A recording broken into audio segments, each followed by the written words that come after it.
这一款是升级版的补水器，那它每一组呢就布一个补水器，然后转接头，还有一条软管。那我们来示范说它怎么安装。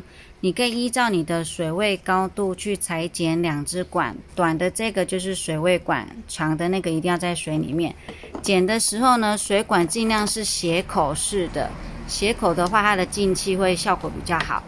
然后装上去保特瓶之后呢，再把它跨到鱼缸壁上面，旋转旋钮固定好。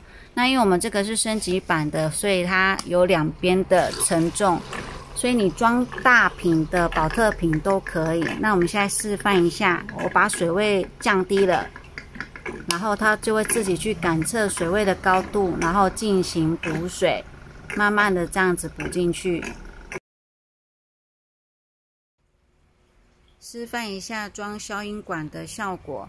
那目前呢，水位是到这个地方，那我们把水位先降低，低于水位管之后呢，补水器就会自动开始补水。那你听一下它补水的时候会有一个啵啵啵的声音，因为消音管目前是在水里面，有没有像这个样子？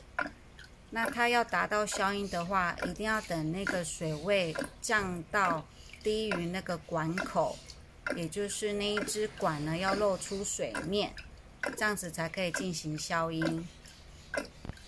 现在像这个样子呢，管已经露出来了，没有在水里面，出水呢也会比较顺，然后就没有声音了，没有那个啵啵啵的声音。